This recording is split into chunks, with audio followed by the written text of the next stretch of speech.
ದುಬೈನಲ್ಲಿ ಒಂದಿನ ಹಂಗೆ ಎಲ್ರಿಗೂ ನಮಸ್ಕಾರ. ಮತ್ತು ಶನಿವಾರ ನಾವು 3 ಜನ ರೆಡಿಯಾಗಿ ಹೊರಟಿದ್ದು ಮಾಲ್ಗೆ. ಸ್ವಲ್ಪ ಸ್ಪೋರ್ಟ್ಸ್ ವೇರ್ ತಗೋಬೇಕಿತ್ತು, ಹಂಗೆ ಎಲ್ಲರೂ ಮಾಲ್ಗೆ ಹೋದ್ವಿ. ಸ್ಪೋರ್ಟ್ಸ್ ವೇರ್ ಎಲ್ಲ ಶಾಪಿಂಗ್ ಮಾಡಿ ಆಚೆ ಬಂದಮೇಲೆ ಅಲ್ಲಿ 2 ಪುಟ್ಟ ಮಕ್ಕಳು ಗಾಡಿ ಓಡಿಸ್ತಾ ಇದ್ರು.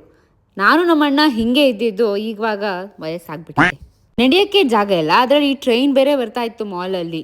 ಯಾಕೋ ಏನೋ ಈ ಶನಿವಾರ ಸಿಕ್ಕಾಬಟ್ಟೆ ರಶ್ ಇತ್ತು. ಈ ಮಾಲ್ ಯಾವಾಗಲೂ ಫ್ರೀ ಇರುತ್ತೆ ನಾವು ಹೋದಾಗೆಲ್ಲ, ಬಟ್ ಈ ಸತಿ ಜನ ಅಂದರೆ ಜನ ಎಲ್ಲ ಕಡೆ. ಆಮೇಲೆ ಸ್ವಲ್ಪ ಪರಾಟ ತಿನ್ಕೊಂಡು ಮನೆಗೇನೇನು ಬೇಕು ಐಟಮ್ ತೊಗೊಂಡು ಮನೆ ಕಡೆ ಬಂದ್ವಿ. ಮನೆಗೆ ಬಂದಮೇಲೆ ವೀಕೆಂಡಲ್ಲಿ ನಾವು ಮಾಡೋ ಒಂದೇ ಕೆಲಸ ಕ್ರಿಕೆಟ್ ಆಡೋಕ್ಕೆ ಹೋಗೋದು. ಯಾರು ಎಷ್ಟು ಫ್ಲೆಕ್ಸಿಬಲ್ ಇದ್ದಾರೆ ಅಂತ ಇವ್ರು 3 ಜನ ಚೆಕ್ ಮಾಡ್ತಿದ್ರು. ಅಷ್ಟರಲ್ಲಿ ಆಲ್ರೆಡಿ ಟೈಮ್ ಆಗಿತ್ತು ಅಂತ ನಾವೆಲ್ಲ ಕಾರಲ್ಲಿ ಕೂತು ಹೊರಟಿದ್ದೆ ಕ್ರಿಕೆಟ್ ಸ್ಟೇಡಿಯಂಗೆ. ಅಯ್ಯೋ, ಸ್ಟೇಡಿಯಂ ಅಲ್ಲ, ಅದು ಇಂಡೋರ್ ಗ್ರೌಂಡ್. ಸಾರಿ ಮಿಸ್ ಆಗಿ ಹೇಳಿದೆ. ಸಿಕ್ಕಾಬಟ್ಟೆ ಬಿಸಿಲು ರೀ. ಕಾರಲ್ಲಿ ಕೂತ್ಕೊಂಡ್ರು ಬಿಸಿಲು ಮುಖಕ್ಕೆ ರಪ್ ಅಂತ ಹೊಡೆಯುತ್ತೆ, ಅಷ್ಟು ಶೆಕೆ.